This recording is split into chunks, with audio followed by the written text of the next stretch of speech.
Welcome everyone to Breaking Barriers and Building Bonds. I'm Cheryl Hart and I'm the Vice President of Coalition of Refuge Friends and Advocates.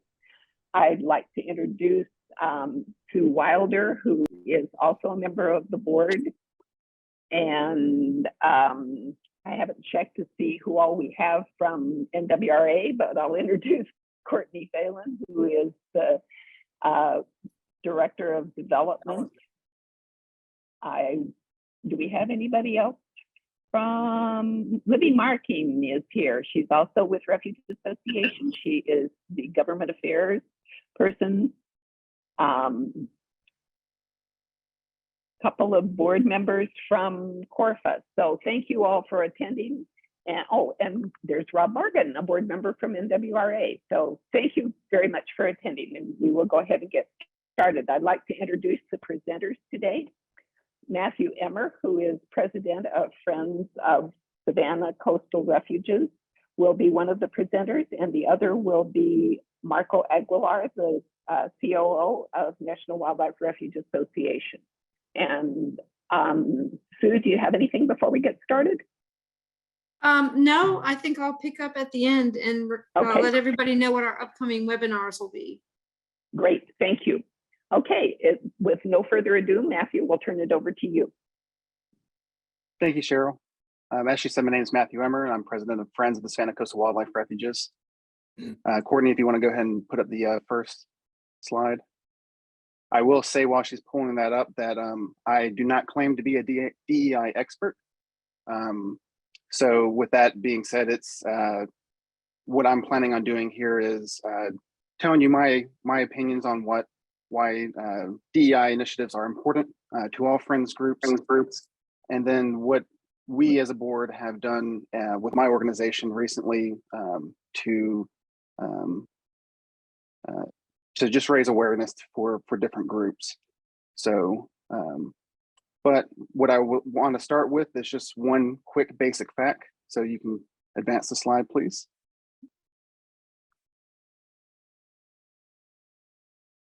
So 100% human, everyone, everywhere, regardless of everything. We all have one thing in common. We are humans and everyone deserves respect. So right off the bat, it doesn't matter what you believe in, who you love, the color of your skin, what party you vote for, or anything else. The golden rule should always be in effect. So we should treat others the way we expect to be treated. And we can also say when it comes to our public lands, we can also say that we're 100% American. So we're all in this together. None of this matters as long as we're being fair to everyone else.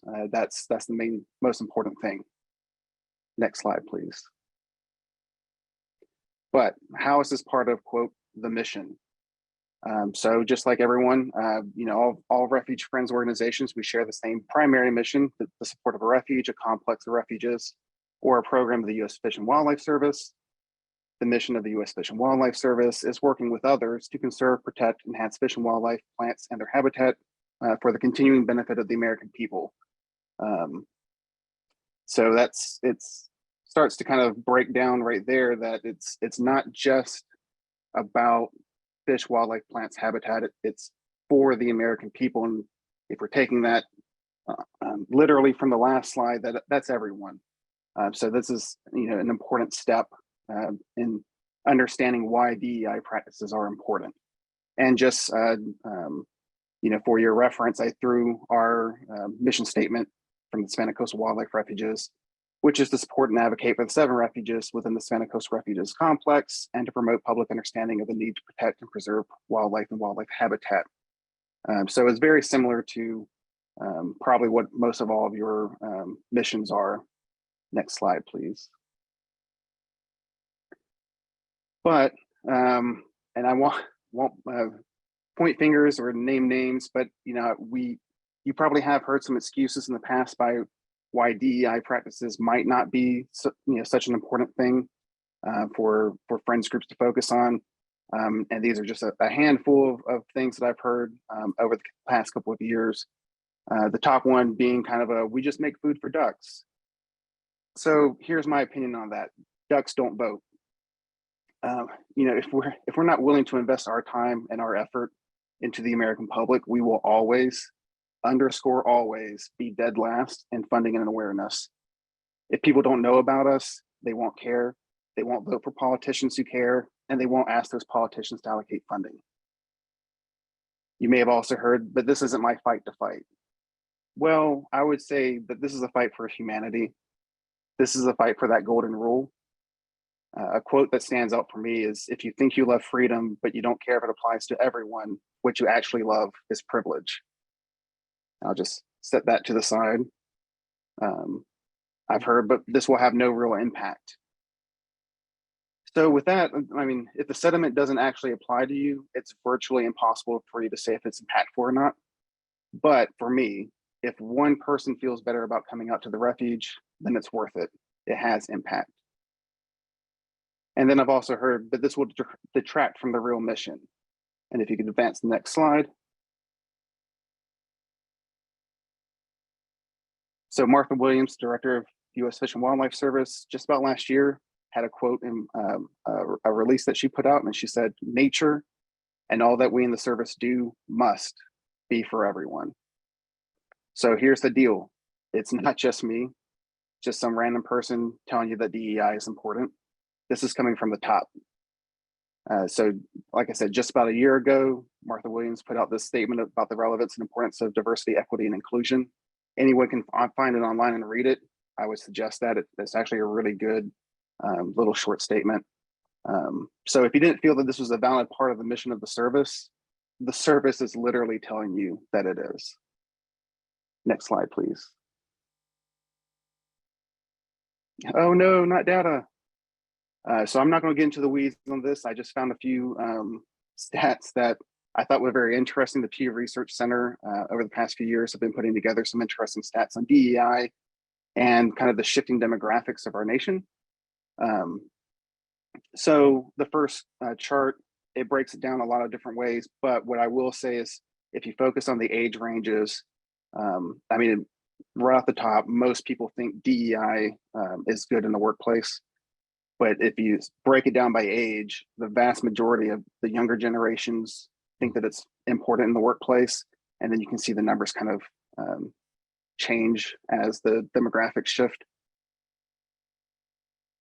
The second chart is talking about young adults and Democrats, but mainly young adults would say that society hasn't gone far enough in accepting people who are transgender.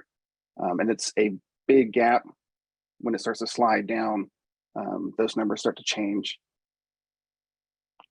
And then the third one is about just demographic shifts. So I'll just point out that, you know, Gen Z, millennials, they're comprised of more diverse backgrounds and ethnicities. So all of this to kind of say, this is just a snapshot, that votes do matter when it comes to the mission, and the votes are kind of trending in one direction, and that's diversity, that's equity, and that's inclusion. So this will be important moving forward, especially as public-facing organizations. Our messaging, our values, our branding on these topics will speak volumes moving forward. Next slide, please. So what does your brand say about you? This past year, my organization recently rebranded. You can see the new logo on the left. And we chose a painted bunting as the main image. There are many, many reasons why we went in this direction. One is people that we've talked to enjoy seeing them on our refuges. It's very bold, it's very bright. It represents a younger and more vibrant community. And it's actually known as the 7 colors in Mexico, hinting towards like the rainbow. But it also hints at our values. And we had it placed on a branch of 7 leaves, one for each of the refuges in our complex. But now that we have this, it provided an opportunity for variations. So you can see on the right, that's our pride variant. And we also plan to have other variants to support different communities in our area. But, you know, so we know that the traditional pride flag has only 6 colors and we have 7 leaves. But after learning the unique history of the pride flag, we found that originally it had 8 colors, the addition of pink and turquoise. And that was modified quickly down to 7 colors, dropping the pink and then modified again to 6 after 1978. We also learned that each of these colors represent themes, like turquoise stood for arts and magic, which I was happy to include because that kind of goes back to my arts background. And green represented nature. So we left that one right in the center to kind of ground the entire message back to nature. But all this is to say is, do your homework, be intentional. That's really important here. Ask questions and build internal support for all of your positions. So no one can claim we've just picked random colors. We have historical context to support our decision. I also presented the idea to people in that community and asked them to give their feedback, which is an important step to engaging with any group of people. And so this year on June 1st, along with the Department of the Interior, Fish and Wildlife, and our own complex, we too posted on our social accounts, presenting this logo along with a brief message explaining all of these ideas. And along with the Department of the Interior, Fish and Wildlife, and our own complex, we too received negative backlash about injecting politics into our public lands. Next slide, please. So we wanted to respond. It's not political, it's personal. But the main point is, just because a message is not designed for you does not mean it automatically has to offend you. As a white, straight, cisgender male, pride statements are not written for me, but you don't have to take offense to it, and you definitely shouldn't be hateful or dismissive about it. For instance, I certainly don't take offense when I see a sign in the storefront window that states "Se habla español," because it's not meant for me. But I am glad that a predominantly Spanish-speaking individual can go inside that establishment, feel comfortable, and know that someone there will help them. That's the point of supporting Pride Month, to raise a flag to a community and say, you're welcome here, just as you are. Historically, public lands have been enjoyed by people like me. But if we desire the greater usage from communities that haven't felt comfortable or welcome, we will have to make an effort to connect them and to let them know that we fully believe that public lands, by definition, are for everyone. So I wrote an op-ed explaining this position, the text of which is in the background here. I got full board approval. And once again, I took that letter to the community and got their approval. It really doesn't make sense not to involve the community you're trying to support before you make a move like this. You should always be willing to check your biases, check your privilege, and make sure you're representing someone the way that they would want to be represented. Otherwise, you are doing them and yourself a major disservice. But it's a commitment. It's definitely a journey, and it's definitely hard work. But it's worthwhile work to expand support for our refuges. Friends should be in the brand building business. We have the ability to be the public face of our sites, but remember, when you have a public brand, it does not take much to destroy it. Just think, if you like a restaurant, you go there a lot, but then it gets a terrible health inspection or you get food poisoning from it, you will probably stop going there. The brand has been destroyed. But wait, they say they're now under new management. Are you going to go back? Probably not. It takes just a moment to ruin a place for someone and a lifetime to rebuild that trust. Just like the conservation movement, we all agree is at the top of the mission. It only takes a moment to cut down that tree or to scar an environment, but a lifetime for it to grow back. Next slide, please. Now, look, like I said, I'm not an expert on these topics. I too am constantly learning. And my board doesn't quite jump off the page as the most diverse, as I'm sure a lot of you could say about your own boards. But we do care. We are trying to make a difference, and we will continue to put in the work to make our refuges more inclusive and welcoming. And that's what I want for all of you too. Next slide. So what can we do? Be open to change. Different people will probably think differently than you. That's okay, but they do want to be heard. They want to be respected. When I came into my group with some very different ideas, to the credit of my board, they welcomed the change. They embraced me as a human, then as a friend, and now as a leader. They haven't always agreed with me, but they have been willing to engage in the conversation, and I love them for that. Little side note, When I joined my board, I did lower the overall average age, but then I went out and found someone else that was also young. And so as you can kind of see, sometimes it just takes kicking the snowball down the hill to start that change that you want to see in your organization. 2, examine your organization. Do you need to review your bylaws or values to make sure you aren't accidentally excluding people? Systemic issues do reside in the frameworks of our organizations, and that we sometimes assume they can't be changed. We all know the person who says, I didn't build the house, but we all have to live in it. But that's exactly what Home Depot is for. Renovate it. If you want youth on your board, but your meeting times don't fit into the home life of people with children, or you aren't flexible enough to hold virtual meetings, change that. Participate in the community. This could honestly be its own webinar, but here's a hot take. Get off of the refuge. Chances are no one knows about it anyways. Instead, host an event at your local community. Want to engage in a certain group? Go to their community meetings, sponsor one of their events, show up and show up and show up again. They have to know that you care about them before you can ask them to care about you. Assess yourself and then repeat. Are you the thing that's holding you back? That's what something like Traliant helps you do. Find your starting point, discover hidden biases, be open to learning, make a change, and then start again. We always have the ability to grow. And if you see something, say something. Just as I said before, it doesn't take much to destroy the hard work you put into something. This also means if you see an injustice occurring, you have the responsibility to step up. You especially can't have it occurring within your own organization. Now, not everything is egregious. Some errors are small, but we have to be willing to have those difficult conversations so that we can all grow together. And please, please understand, this is not an agenda trying to push anything on you. This is about caring for others. Why are there months dedicated to topics like Black history, pride, Native Americans, and Hispanics? Because for centuries, they have been marginalized, purposely forgotten, excluded, made to feel second rate or non-existent. If you're still having trouble believing that, just think for a moment what it means to be a white straight male, AKA the most included destination there is.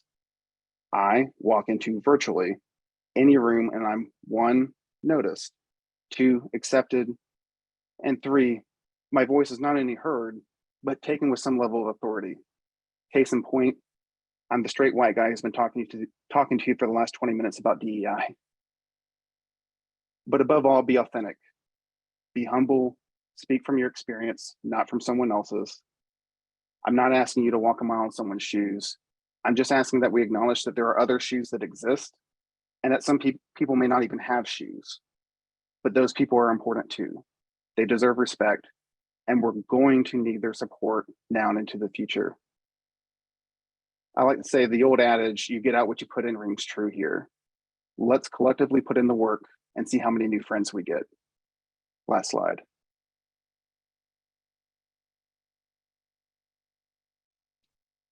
So thank you. The only other thing I wanted to point out was there is something called the Outdoorist Oath.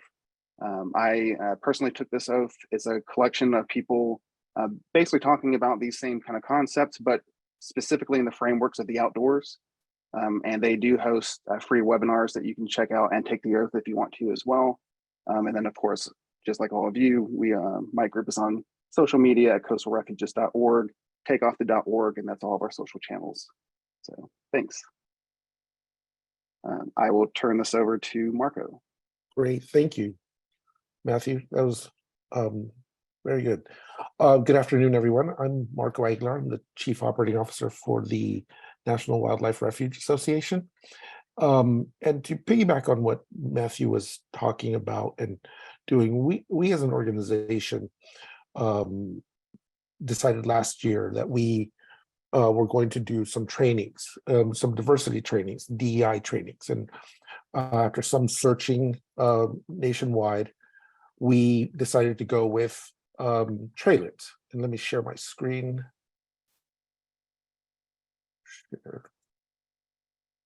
Can everybody see that? So Traliant is a organization that is based out of Southern California and provides compliance trainings, not just DEI, but they are compliant. They have compliance trainings across the board and across the spectrum, and work with numerous Fortune 1s, Fortune 5s, large, small, medium-sized organizations. To essentially, is what I put here. It is strengthen workplace cultures or workplace operations. So one of the things that when we got into this trainings and in our search, a lot of folks would say, you know, you hear the same type of challenges or objections. You know, is it relevant? They're boring. They don't really work. They're just kind of feel good seminars that people get together and sort of talk about things that are very uncomfortable, you know, but everybody goes back to what they were doing. So, you know, these are the challenges, but one of the reasons why we as an organization chose this platform was it was interactive. That was the one that sold me. It was you can do it at your own pace. It's a modern platform. It's customizable. So whatever your organization is going through, it can be customized to it. And obviously there's the compliance aspect of it, and it's effective. Our board, it was not just employees, and it was employees and board that participated, and we had over 90% participation. The reason it wasn't 100% is we had some folks leaving the board, and they didn't want to take it, so and they left the board. But so we had over 90%, and we did not hear any complaints. Now there were people who said, "Oh no, I answered that correctly. I don't know why I had to go back." So and do it, because, and what I mean by that is that these are how can I say, customizable to your organization, that provides various topics and things that are possibly a little uncomfortable to do in a large group. So when you're doing it on your own, you feel a little more comfortable doing it for that. And then these are just another set of services that are reasons why it's a better approach for these type of things. So what did we go through? So we had the DEI training, and we had a workplace diversity, equity, and sensitivity. It's a 35-minute video, and you do it. And each of these videos, the second one was unconscious bias, the third was microaggressions in the workplace, fourth was culture, competence, and humility, and the last one was religion, spirituality, and beliefs. And I was told that when we went through this was after the George Floyd summer, that they had redone these, and there was actually 4. But after George Floyd summer, they added the 5th one, which was the religion, spirituality, and beliefs. So, and each of these are not very long, and you go through them at your own pace. You can start, stop for that. And now you can do it over and over, but the first score is is your first score. So let's just say you get 100%, and then you get 90% on the second time you do it, the same test. The 100% is the one that sticks. So is the first score that and it won't let you. You have to reach a certain percentage, and forgive me if I don't know that percentage right now, but of pass it, you have to pass a certain percentage to get to the next one. So you can't move on until you finish the first one. And for that, and the suite also integrates smaller trainings, the intergenerational workforce. That's always an issue, and Matthew alluded to that in terms of being, finding young people to sit on refuge friends groups boards and whatnot. Inappropriate jokes, we all come from different generations, different backgrounds, lived experiences, but I think we all know what inappropriate jokes could be.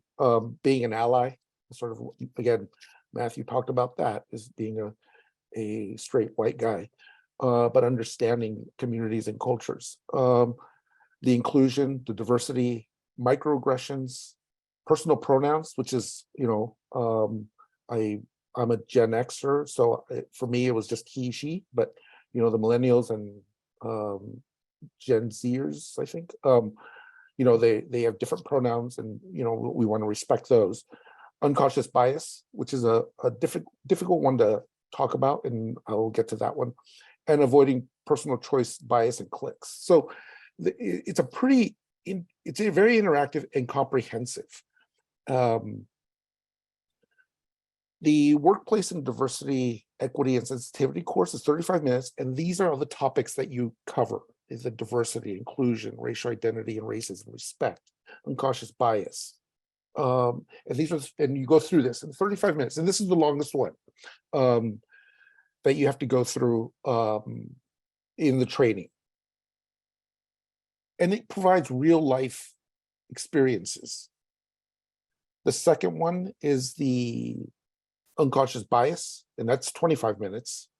And this is where you understand what unconscious bias is, recognize what it is, and addressing it. It's one thing to be, when it's sort of what one of those, though I forget the second to last slide that Matthew had, we say, see something, say something for that. So it's, and this talks about that.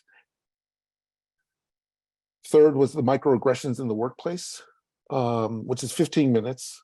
And again, the topics that were covered there were microaggressions, negative effects of what have on others, why certain remarks are considered microaggressions, and how to respond to microaggressions in a positive and effective manner. And for that. The fourth one was the cultural competency humility. And again, you have various topics that you go through, and this is only 20 minutes. Again, I want to emphasize, you just do it at your own pace on your computer. You can do it on the phone or iPad or whatever, but is that, and then various topics are covered there as well. What is cultural competency, humility, the importance of cultural competency in the workplace, what does that look like, factors and characteristics that affect one cultural identity, overcoming the barriers, and actions, and they're all action oriented for that. And then the fifth one was the religion, spirituality, and beliefs. That's 15 minutes, and this is more, gets into very sensitive things. You know, religion is a very personal matter to people. So it's religion, spiritual beliefs, and workplace explained, positive impacts of religious and spiritual expressions, what religion includes, religion, spirituality, and beliefs, and various things. And it talks about, and it's a very, you know, again, these are difficult topics to have in large groups. And Traliant prides itself, well, its motto is the individual does that, so you can process it on your own, because not everyone processes it at the same time or the same way for that. So we went through this, and how we did this, how we approached it was, we set a timeline. You know, because people say, nod their heads and say, yes, we'll do this, we'll do that, and never do it. So we had, as an organization, we have 3 in-person board meetings. We decided that we would start this in June, on a June 1, and we gave them in the next board meeting was going to be in October. And we were actually we went to NCTC for that board meeting.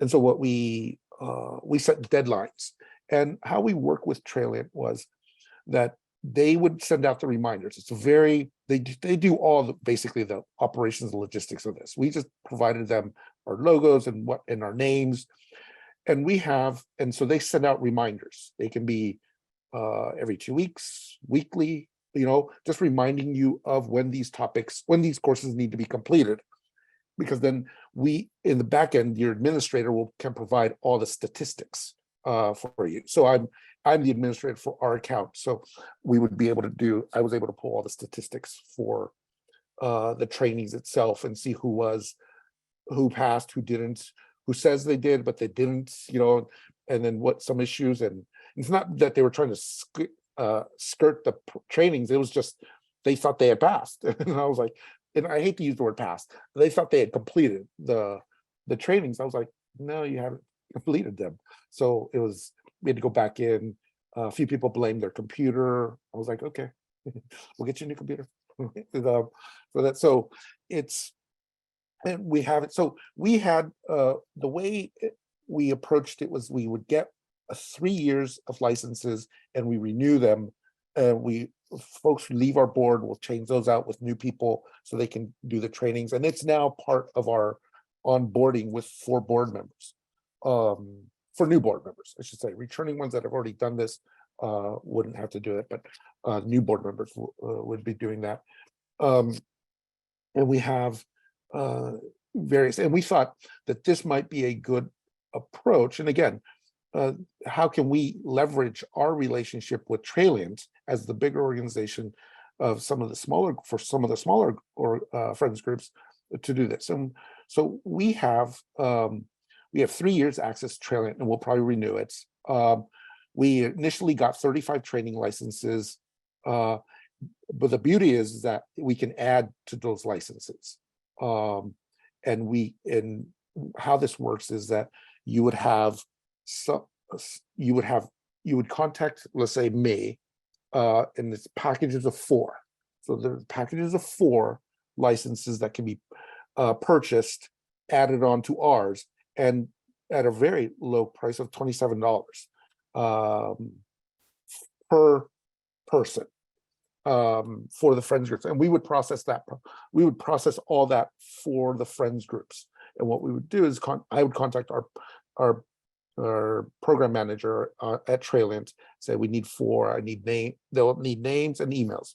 And then you just get an email sent to you from Traliant to set up your account so you can access the account, your program, and it'll be all set up for you to do the trainings. What we now these there, like I said, there's I'll go back one. The packages that the licenses we have are only for the 5 DEI package. There's other workplace trainings that they offer that we have not signed up for itself. So if you go to the Traliant website, you will see that they have sexual harassment, all these other OSHA trainings and whatnot. This is the only one we have for that. And again, it's I'm not trying to pitch it to say you should all do this. It's more of, this is one approach that we did as an organization, and if there are friends groups that are interested in participating in this or participating in the trainings, we would make that available, and we can make it so and Cheryl had asked me in talking to Cheryl about this, that if we have 3 people in one friends group and another in another friends group, we can package that together and have 4, because it's a minimum of 4 that have to be purchased for that. So that in a nutshell is what we did as training to address some of the things that Matthew was talking about. Sort of, how do we make it where it's part of our culture, it's a part of our organization? And and we have had things come up where we've had to have conversations, and they're not comfortable, but once you go through trainings and have experienced some of this, they become easier. And Traliant, I think, is an organization that really made it easy for people to have conversations for that. I think I could take any questions. I think that's my last slide.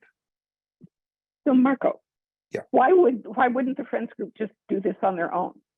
I think you neglected a big piece of why we're going to NWRA. So sorry, yes. So there's a setup fee that is $2,500. And then there's the total outlay for the organization was about $3,000. Doing this, having friends groups onto our package would you guys, no friends group would have to pay their $3,500, $3,000 fee to set this up. There was a one-time fee of $2,500 and then the $900 that we had to pay for each of the licenses that we had. So that setup fee would be avoided, and you would just have to pay for your licenses at $27 per person for that. And then we as the organization would cover the setup fee because we already have it. We already have. for Great, that. thank you. Yeah, sorry We about have a that. question. That's okay. We have a question from Carissa from Friends of Cibola.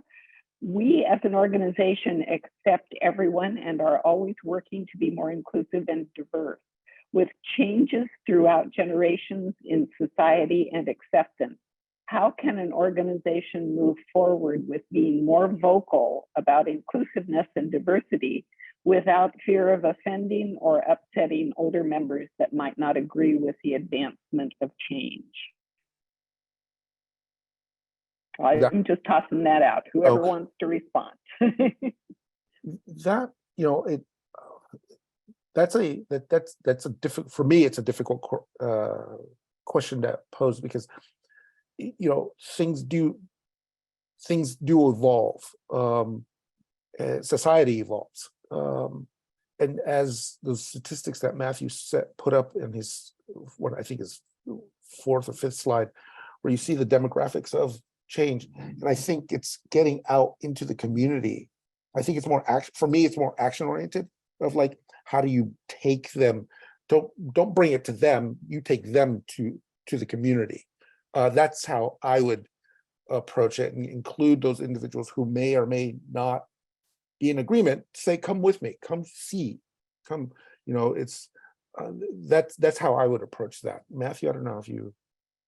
Yeah, no, I mean, that's a great question. And it's definitely not something that, you know, I didn't myself consider. You know, I don't take any choice lightly, and I do consider that we may have, you know, members within our organization that might feel certain ways. Obviously, this is a very contentious and hot topic issue. I mean, the idea of culture wars, which I personally don't like that idea, because I don't think it should be so heated and political. It should be that we should be more welcoming. So, I mean, if you're, you know, Carissa, it starts at your organizational level. It starts, you know, with you. And yeah, if that's a great start, if your organization is welcoming and wanting to do things, I think there are a number of little things that you can do. Some are more passive, and then some are more active. So, you know, for us, having a little logo that we can change and participate in whatever, you know, Pride Month or Black History Month or things like that, just to send up like a little flag passively. It doesn't have to be so, you know, bold and out there. Just to kind of give a nod to that community to say, yes, we are thinking of you. We do respect you, and we do want you to participate with us. But I would also suggest, just like I was mentioning, that to make sure that you have some sort of background that you can kind of stand on. Like I said, you know, I researched the entire history of Gilbert Baker and designing the flag back in the 70s. And so, because I knew that at some point someone was going to ask, why did you choose these 7 colors? And I wanted to make sure that I had the answer to that. So I would say, you know, it's the idea of being intentional and being welcoming and inclusive, and knowing the history of what you're standing for. But then, like Marco was saying, there's ways of going out into the community. So, you know, maybe you don't necessarily have to bring your membership or whoever it is that you feel like you might be leaving behind with you, but you yourself can go and represent your friend's organization, go be a part of that community, talk to them, engage with them, and, you know, host events off of the refuge, and make, you know, have that kind of open door policy to where anyone and everyone can come in and talk to you. I think those are just simple things. I mean, I personally have more choice specific ideas about not necessarily worrying about people who don't want to be inclusive, but that's just my personal opinion, and I'm not sharing that with all of you to say that you should be doing that. But I think, yeah, and those simple kind of things go a long way. People do see that, and they do respect that, and I would start there. And if you want to be, you know, more, you know, take bigger steps down the road, you know, that's kind of how you start that work. So I hope that kind of answers that question a little bit. but it is important, and it's not something to be taken lightly. Thank you. We have a question from Lane. He says, how do laws in Florida or possibly other states impact teaching or using inclusive teaching programs, both federal sessions and organizational sessions? So I couldn't speak to specific laws or how that might be. I know there's a lot happening just below me in Florida. And I am thankful I don't necessarily have to figure it out and walk through that tightrope. But I don't know what the legality of, if you're just trying to be inclusive, depending on what the messages that you're trying to push across. I don't know that you're even necessarily educating, about sexuality. I mean, I'm not, as a friends group, we're not educating people about what Pride Month is to those people.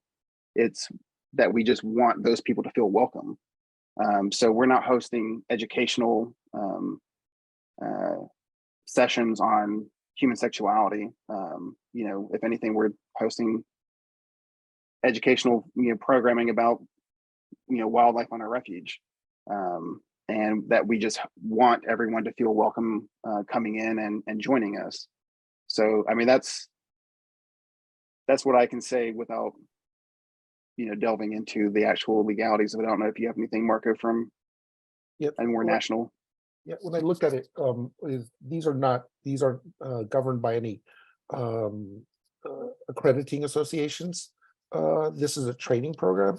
So the laws that were passed, and again, I'm not completely sure. So how the recent laws of Florida just passed, but those were more directed towards educational institutions, teaching African American, and I think it's there was African American, I know, is one.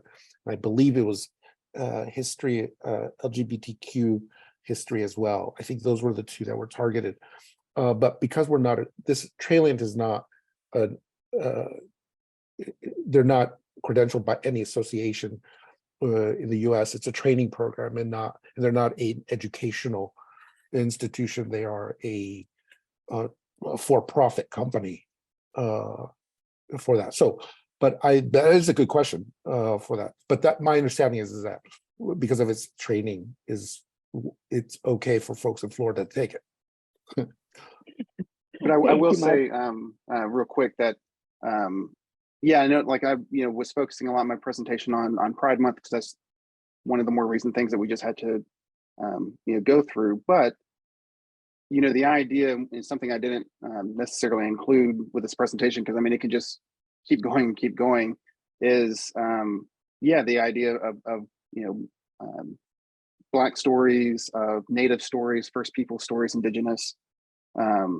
That really does speak to the refuges and all public lands, that there is a history of humankind that if you start walking it back from it being a refuge now, to the beginning, you do step into some of these different historical contexts. And like I said, yeah, I don't know exactly where Florida would come down on anything these days, but in other states, and I would hope that most people could kind of understand that if you were going to say, talk about, say, my refuges, you're going to have to start talking pretty quickly about slavery, about Black stories, about Black bodies, and how we treated them, and then how we kicked them off of that land, and then we'll step it back even further, and then how Indigenous people were here first and they got kicked off of the land. So it really is, it's an important part of the process to start understanding the entire picture of what it means to be inclusive, and to have those conversations. They're not easy, and a lot of them are not pretty, but they're important so that we have a much fuller, richer understanding of our public lands. Thank you, Matthew. So Pete asked, once a person takes the 5 training videos, what is there beyond these videos that a participating Friends member is getting as part of a 3-year license? What more is there? there's, in terms of the trainings itself, the trainings are constantly updated, so you can go back in and see what the new updates are for that. But for now, those are the trainings. That is the only thing that Traliant provides. They don't provide any. They do provide a PowerPoint for introduction purposes, but they don't provide many materials other than just what's online. And for that, and because it's updated. As a little testimonial, since I was on the board when NWRA, when this project was taking place, I took the training, gosh, right back at the beginning, whenever that was, a year or more ago. And I think it would be really helpful to me to go back and do it again, even if they haven't been updated or changed since I took them before. I didn't get, like any other lesson, you don't learn everything the first time. So being able to go back and review them again, and then as Marco says, if there are updates and changes, then that also adds information. But I'm not saying you should go back every week and review them, but maybe once every few months or every year or something like that, until you've really found the gist of what their message is that they're getting across. And then also, if there's something specific that happens related to at your refuge or with your friends group that relates to one of those, maybe going back and reviewing it to come up with ideas. I found it gave me some vocabulary and some ways of dealing with some issues that we were having in our friends group at that time that were really helpful to me. So I'll do my little testimonial there.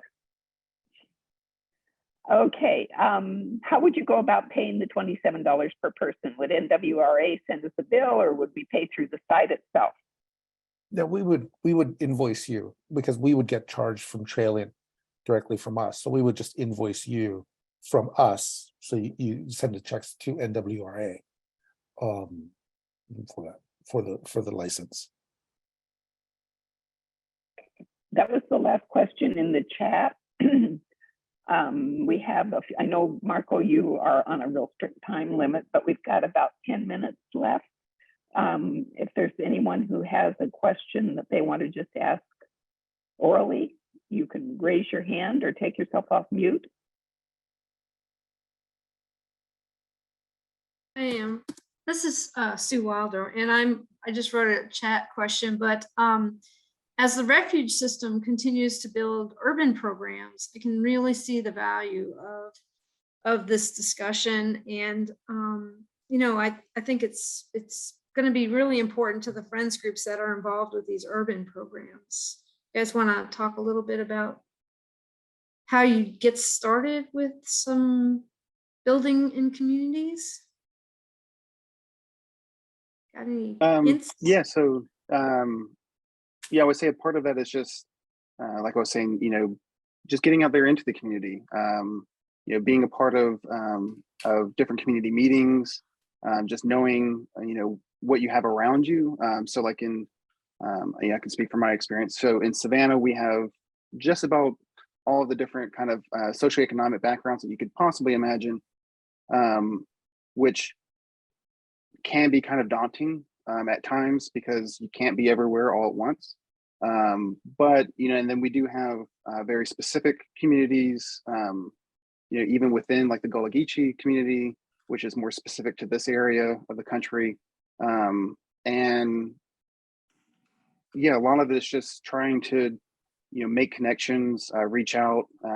You'll be amazed at how many people, if you just talk to even within your own board, within your own site office, probably someone has already tried to tap into that community once, and maybe they have a contact and it just wasn't working. Maybe you can come in a different way. We are trying to, we have a large Hispanic population, especially nearby one of our refuges, that we know that they go out there, they enjoy it, we see them, but I know for a fact we don't have a whole lot of information for them. So we're trying to start up a walking tour that's bilingual, because we already offer a tour that has master naturalists give information about the species of birds they might see, or alligators, or what have you on the refuge, to give that same kind of tour in Spanish, so that they can participate, they can bring their families out and enjoy it the same way that we enjoy it.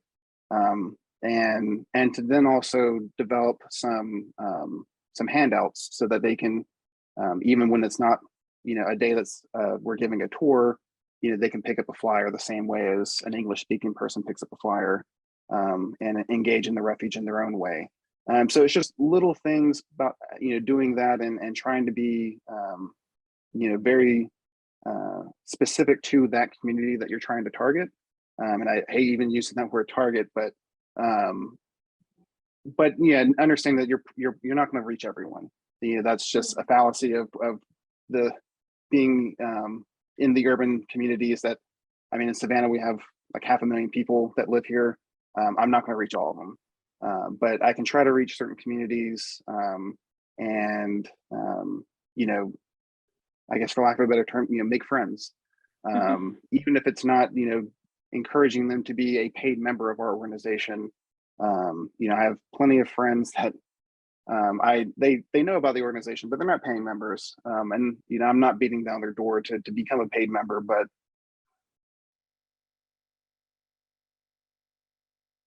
Yep, you froze up.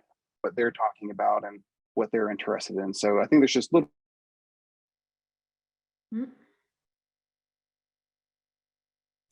Yeah. Mark, we're blessed with a couple of them. You're freezing up. But thank you. I think you gave us a good ahead. direction there. Yeah. Pete says, I assume, excuse me, I assume if one Friends board member took the training, they could then report out to their board and additional board members could then take the training. Marco? Yeah, they can. As long as we have 4 people that are interested, we can. We just purchased 4 licenses, yeah, and then it can just be one person from one of the friends groups and report out. Okay, and Marco, I took the liberty of sharing your address in the chat box so that folks know how to get a hold of you. Okay. And people would contact you. Another question, how would we sign up for the training? People would just contact you directly and let you know, right? Yes. You just email me. Gary asked if the PowerPoint and slides will be available. Yes, there will be a recording of the session and the slide decks. And I don't think we have any other information on this one, but the slide decks, those will all be posted. You'll receive copies of them, and then they'll also be posted on the coalition website in the resource center under webinars. And we'll post it on Facebook. Thank you. And we'll post it on the Corfa Facebook group as well. If people are needed to complete a set of 4, will you notify us so that we can complete a set so no one gets left out? Sure. Okay. That was the last question that I have seen. Whoops. Lane says, while I found the answer to my question useful, but more specifically, if we as a board offer this type of diversity teaching units, are we running afoul of the Florida law?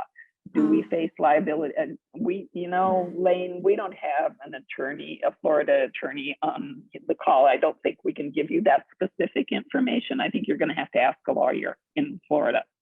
Yeah. That's a good question. I'll reach out to Traliant to see what things they've done, because I'm sure they don't want to have their customers run afoul of the law.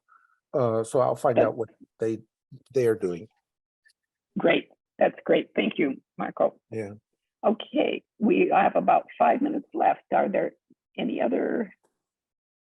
Maybe making it optional would avoid that problem.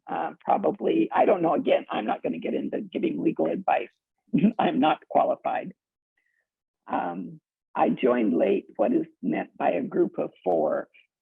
Can you quickly explain that, please, Marco? Traliant only, we can add licenses to our account in groups of 4 minimum. We can obviously add hundreds if we had hundreds of people, but the minimum is 4. So every time I contact them, it's just I have to tell them I have 4 names. So, but they don't all have to be from the same friends group. So that's what we were talking about earlier. If you've got 2 board members who want to take it and another friends group has 1 and another one has 5, then Yep. Marco can contact them with that number. It just has to be a minimum. When he does the contact with Traliant, it has to be a minimum of 4 people who are interested. Okay. I think we're going to call that the end. If you have additional questions, as I said, I put Marco's email address in the chat box so that you can contact him directly to either request registering with Traliant or ask further questions. Matthew and Marco, thank you so much for this presentation.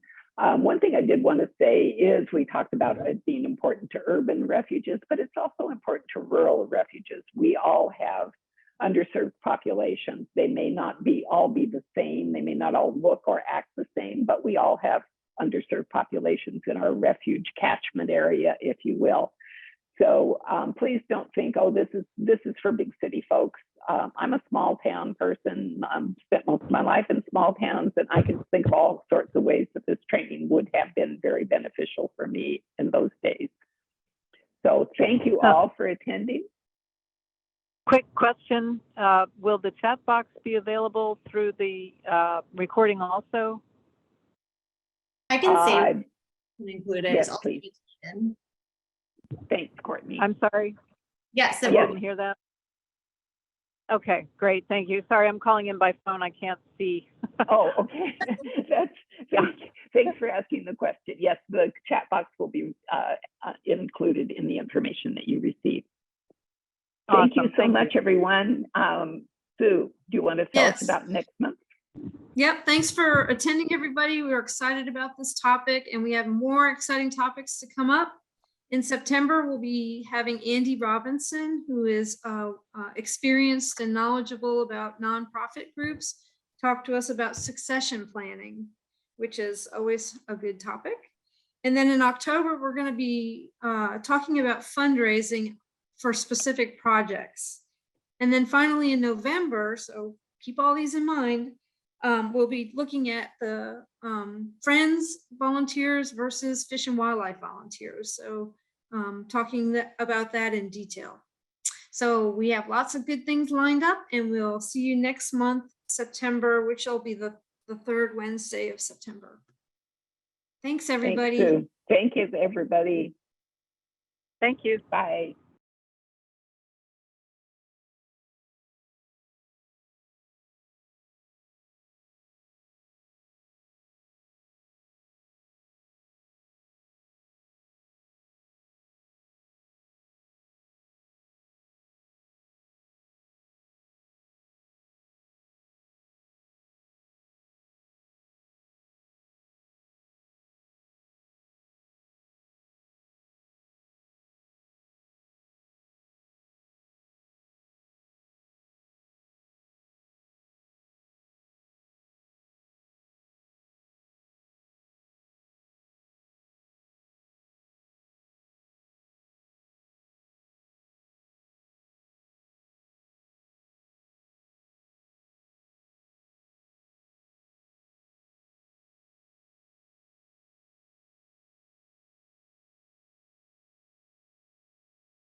Thank you, everybody.